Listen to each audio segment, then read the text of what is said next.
Sir M. First of all, my name is Edge from Business World. Sir, congratulations with your signing with MQuest. Sir, you've mentioned that the idea of partnering with MQuest started during the pandemic, right? What made you say yes? What made you say yes, and what's unique with MQuest or TV5? See, I like to work with nice people. That's the very first quality I look for. Nag-usap na kami ni Mr. Pangilinan. Sabi sa kanya, kagabi kasama ko si FMG, Freddy Garcia, and he was asking, kamusta na ako? And sabi ko, sa TV5 na ako with Manny Pangilinan. And sabi niya, Manny is one of the nicest people to work for. So I give you my blessing. So I guess that is what made me come over to TV5. Besides the fact that I need to work. Is that okay, Edge? Follow up. Is that okay, Edge? Yes, po. Thank you so much, sir. Since it was mentioned... Ang hirap kasi pag mga kasama mo, masusungit. Ang hirap magtrabaho. Okay, sige. Diba, Cedric? What do you think? So, pagkasama mo mga ganun, wala kang magagawa. Walang, nothing will happen.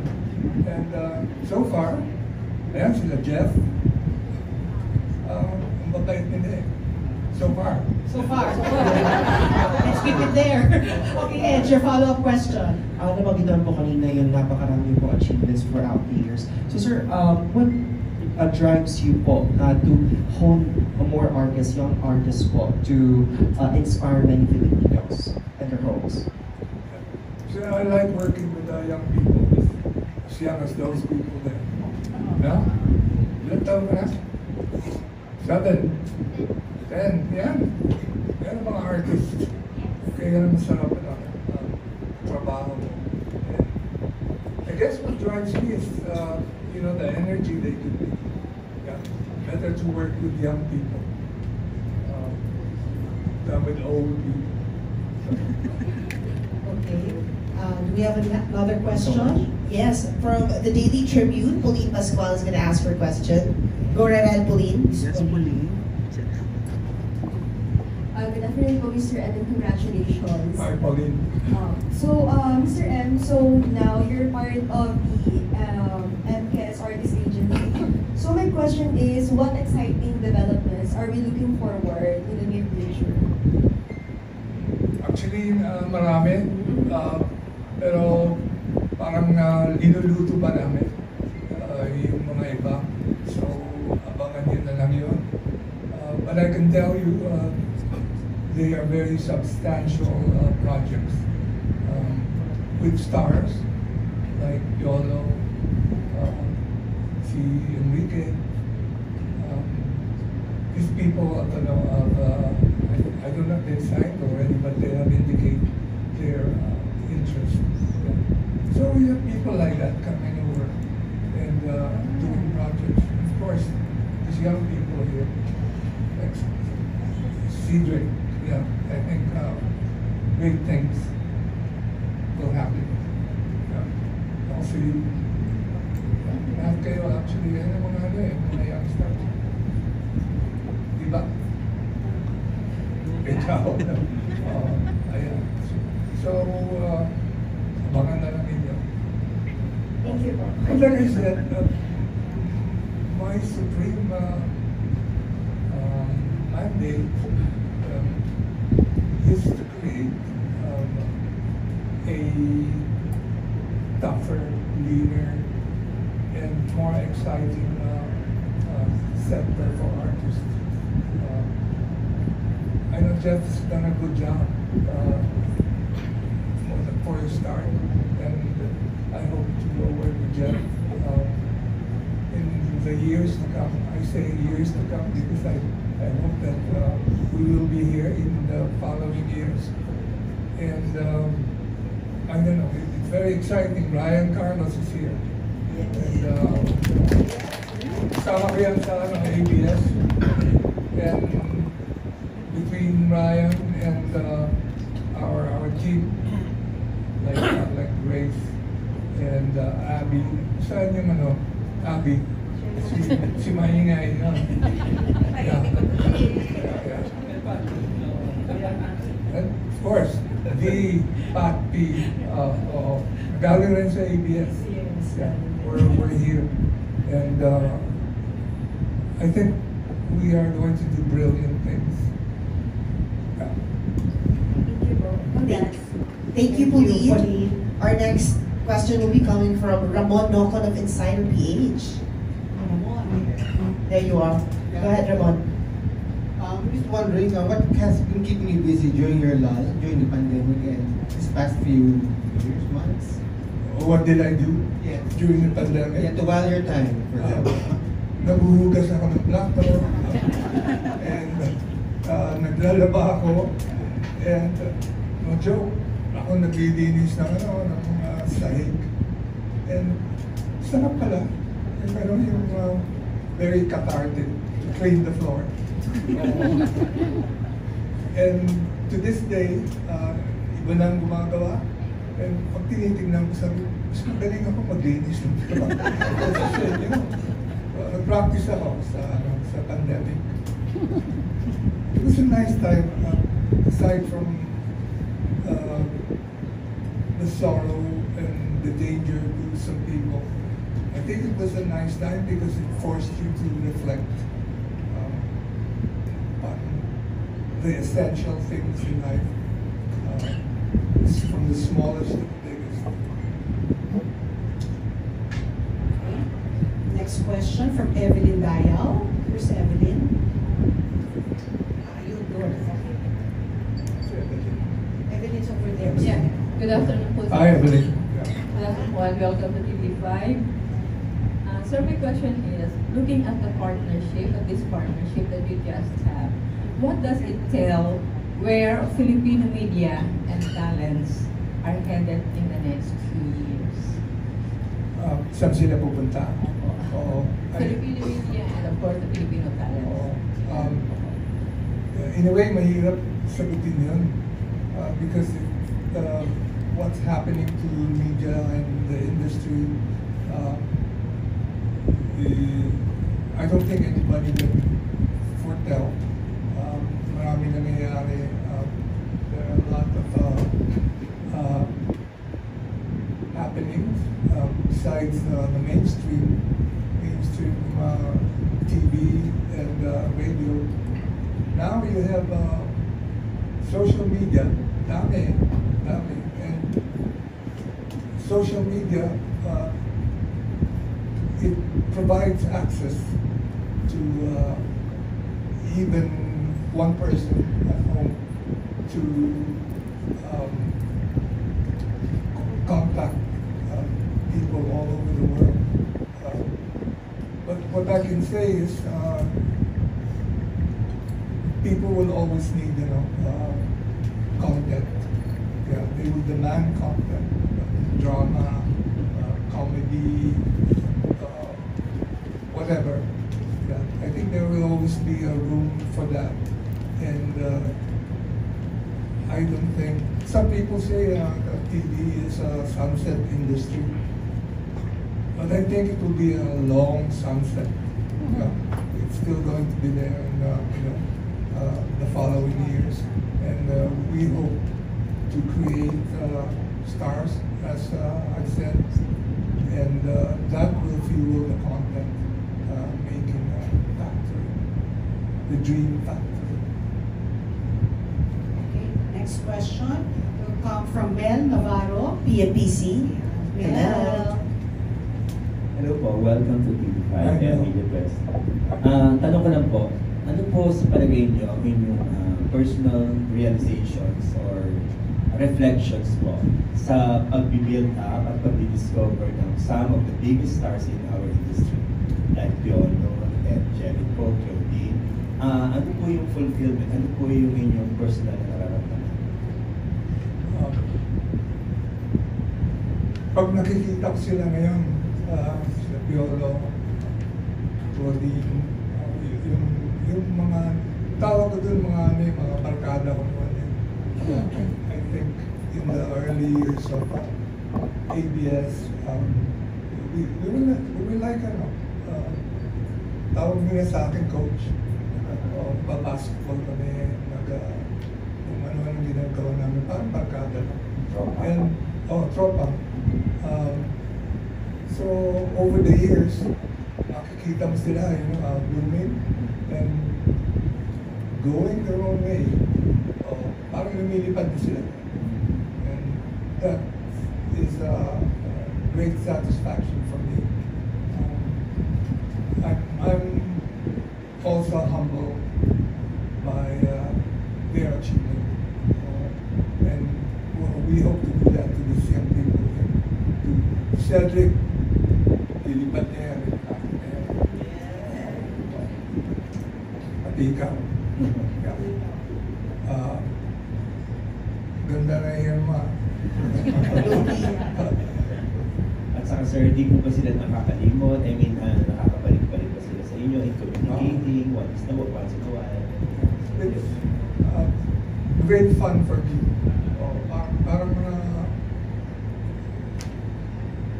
ayun sabihin mga anak. Parang barkada na kami. We're friends. We're good friends. And I hope to make a good friendship here also in the following years. Basketball tayo. Meron po ba kayong bawal na kumbaga mga pointers sa mga artist na ano po yung pinakabawal sa inyo? Dalawa. Mortal sin. Yung isa, late ka. Bawal ang late. You should get to the set on time and you have to be ready for the work. So, yung dalawang bawal. Yung pangatlo, bawal magsigarilyo. So, bahala kayo kung anong gagawin sa bahay. Pero when I'm around, nobody smokes. Alam nila yun. Last question for me. Nakasign na po ba dito si Miss Andrea Brillantes? I don't know who's to ask. Jeffrey? Andrea has signed a movie and endorsement deal with us. For a film and endorsement, not for the talent division. Working on something, but for now, I can say we decided. Thank you. Congratulations, Mr. M. Thank you, Mr. M. Maganda kasi yung ginagawa nila ng Jane and Jeff and Sienna. We look out for yung mga artists na gano'n na andyan lang. So we offer them the best of contracts. Kahit ano lang per project basis. Ganun na ngayon eh. I think the artistic talents, dapat wala ng bakod eh. They should be able to go to, GMA,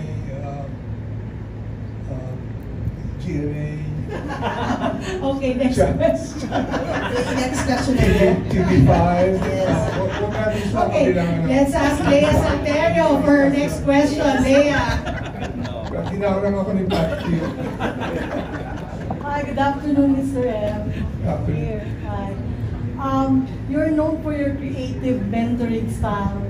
How do you expect that to, what challenge do you see in bringing that mentoring style now to TV5? Yun ang challenge is to do here what we did in ABS, Ryan and my team. Sa ABS, it took a while. Sa umpisa, hindi namin talaga alam kung anong ginagawa natin. So we were just winging it sa umpisa. People like si La Palmasan. We had huge crowds outside the walls of ABS. They're wanting to audition. And yung gate nga, magigiba na eh. That's one of the lessons we learned. Have a strong yesterday. Stronger system. So, unti-unti, you gather knowledge. And like I said earlier, Mr. MVP and I, we have aged, but I think we were a little smarter. So maybe less mistakes now will happen. All right, thank you, Mr. M. Can I ask Jeff? Sorry. Hi, Go ahead, Jeff. Jeff. Hi, Jeff. Sorry. How do you, now that Mr. M is in the house, I mean, how do you expect his mentoring style to blend into your MQAA artist agency, MQAA's Okay. Well, everybody knows Mr. M. Yes. And when we found out that you just the idea and the thought that Mr. M will be joining us, it was such great news and such a delight, Mr. M, to actually. Of course. but it's like a reunion of sorts. Also, I mean, Yes, we spent I know. so many years together. Kasama kami niya. Yes. We've traveled the world with Mr. M for so many years. Si Jeff kasi ang nagdadala sa amin sa abroad. TFC. When I was with TFC. TFC, yes. So it was such a great blessing to hear that Mr. M will be joining us, and I believe that Mr. M's the very essence of Mr. M in star building, star making is something that would definitely not just bring us to a different level, but really to greater heights, to the highest level, ika nga. No? So this is what we've been wanting to do, and I think we can do it with Mr. Ever. All right. For both of you, will you audition talents now that Mr. M is here? Actually, magkasama kami. Yes. Yeah, well, I think we work together as a team. Sabi, The question is, will you be auditioning new talents now? oh yeah, always. The Yes. process is, Yes. the process even began, even way before we were talking. Si Abby. Yeah, we have our scouts going out and scouting. So continues. Continues yun eh. So talagang tuloy-tuloy. We have Abby, Alba, and the team for recruitment. And Yes. we do invite people to come. So we do go-sees, Mr. M and I take a look at them, and then so there's that process in place already. Sila Abby, saka si Alba, yan, pupunta sa mga, saan sa mga mall. Sa Scouting. Oo. Yes. Tapos hinaharang nila yung mga tao. Thank you. Yung mga Thank may you. dalang mga bit-bit na mga young people. So, Baka may mga Thank gusto you, Mr. mag-try, M. mag-artista, Mr. M, mag-a-apply na kay Abby. Okay, mamaya. All right, our next question will come from Kapatid Insider Carl June. Hello, Mr. M. Hi. Hello, I'm Carl June Hi, from Carl. Kapatid Insider. Yeah. First of all, congratulations and welcome to TV5. thank you. For first question, ano po yung deciding factor sa desisyon yung lumipat sa TV5 through MQuest? Yung nga katulad sinabi ko kanina, ang gaang ng katrabaho ko, mga katrabaho. That's a really huge factor. Like I said, ang hirap magtrabaho kapag maraming sungit. Sungit sa ano, di ba? Ito mas papi, tawa na tawa yan. Kaya Tawanan lang ang buhay. Oo. Sarap kasama yan. Thank you, Mr. M. Okay, we have another question. Is that okay? Or then you want to follow up? Okay, sige, go ahead. For the second question po, can we expect major changes in MQuest, particularly sa MQAA sa pagpasok niyo? Konting fiddling around the machine. Yeah. So yung mga natutunan namin sa ibang stasyon, over the years, yun sana ang gagawin dito. Like I said, less mistakes. Kasi ano eh, knowledge na eh. So hopefully we can fiddle around with the machine and make it more competitive. Sabi ko, more in your face. In your face. Okay na yun, Carl. Okay na po. Thank you and welcome to TV5 ulit, Mr. M. Thank you. Si Carl Jun. And our next question will come from Glenn Sibonga ng Showbiz Bonga. Saan si Glenn? Mr. M. Ayun. Downturn po ako. Mr. M, syempre sa dami na ng inikot mong talent centers and productions, how confident are you na magiging successful din yung paghawak mo dito sa MQuest at saka sa Star Wars? Ang laki ng ano ko eh, kumpiyansa ko dito eh. I believe that, as I said, less mistakes. I-apply namin yung natutunan namin. And with Jeff, so easy to work with. Brilliant things. That's the word for it in the future for TV5 and Quest. Yung pangalan niya ng and Quest, right? Ventures? Parang hirap. Hirap sabihin. So, yun ang balak namin. To rebrand it, make it younger, less corporate. Sabi ko nga, Star Works eh. So, sana matuloy yun, yung Star Works. Star Works. May X, Star Works.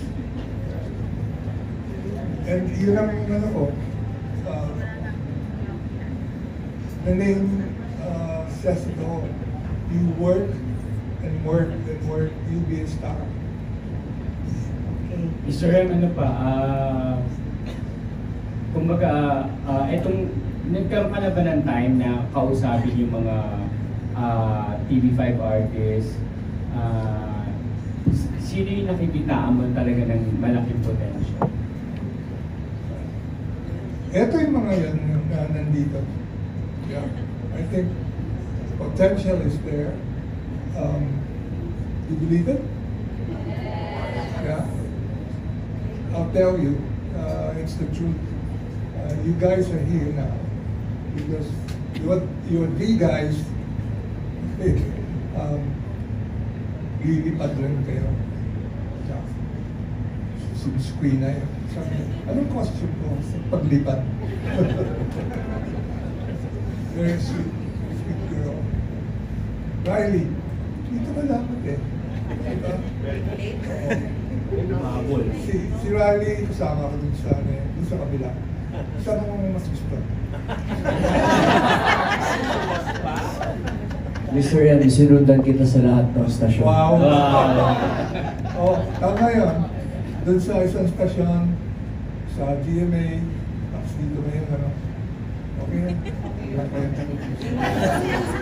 Okay, next question. We have the last question. Yes, from Edwin Salian of Business Mirror. Hello, good afternoon, Mr. M. Hi. Given the emergence and popularity of streaming apps in recent years, do you have any specific plans for TV5's streaming platforms, or would you consider exploring partnerships or joint ventures with popular streaming apps like Netflix or Prime Video? Yeah, I think meron na gano'n. Baka si Jeff makakasagot ng official. But currently, we do have our own streaming platform. We have Signal Play, which is the companion app of our Signal DTH business. So Signal Play is the entertainment app for the group, and we also have Pilipinas Live, which is our sports app. So I think those are two streaming apps that we can actually capitalize on as far as creating stars and creating content for a new breed of stars that we will develop and discover. Now, dealing with the other mainstream apps is something that we've done in the past, or we do still do. We've created content and then sold content to Prime Video. We're still in partnership with Netflix and some of our content. So I think that's an ongoing thing, and we'll just continue to do that. So we can expect more streaming, exclusive Oh yeah, streaming content. Oh yeah. We've started with our micro dramas. I think we're the biggest producer of micro dramas or vertical dramas in the country today, and that is on our Signal Play platform. So we do that. We actually do drop one title every 2 weeks, and then that's something that's not done anywhere else in the Philippines. So we are the biggest, and then it has served as the platform discover, to train our new talents. I mean, most of these guys already have their own microdrama. So, galing sumagot. Microdrama. Yeah. Talagang last na raw. Miss Janice Navida. Last but not the least. Ayun, naka-lady in red dress si Yes. Janice. Hi, Mr. M. We're happy Hi. to see you here after leaving a legacy in ABS-CBN. Thank But you. nagmamadali na po kaya two short questions na lang po. First, you mentioned kanina na lumipat po kayo sa TV5 because ayaw niyo po na may masungit na katrabaho. So may nakatrabaho na po ba kayong kasungit? And yung second question po, since kanina sinabi rin po ni Piolo Pascual na they will support you, can we expect na maging kapatid na rin po sina Piolo Pascual and the rest of your anak-anakan sa ABS-CBN? Mr. M, yung second question lang po. Kaya mo, mamaya sabihin sa'yo. Bumulong daw, bumulong. Bumulong na lang po. Pero second question na lang. Second question. Oo. Sabi ko nga, marami kami nang pinapaandar dito, pinapakulong. And maybe it's not the right time to reveal them. But people like Yolo, yan, si Andrea Brillantes, ano na medyo kinakabahan nga yung isang stasyon eh. Sa dalawa. Kasi, Mamaya bubulong na lang ulit ni Mr. M sa'yo, Janice. Okay. Okay. Janice, just Janice, Piolo, Andrea, and Enrique, for the record, are officially kapatids because they've signed right? So they're part of our world, the world that we actually live in, right? So the universe that we live in. So they are with us. Katulad ng sinabi ko kanina, I think artists now, they should be able to go anywhere. Diba? Piolo is doing Manila's Finest, our entry to the Manila Film Festival. So that's produced by MQuest Ventures. So he is. Tapos si Andrea, I think may pinapakulo kayo. Meron kami gagawin din. So we just signed Andrea very recently. Saka si Ken. Ken also. Oh. Isa pa yung one word wonder in Piolo. Ken.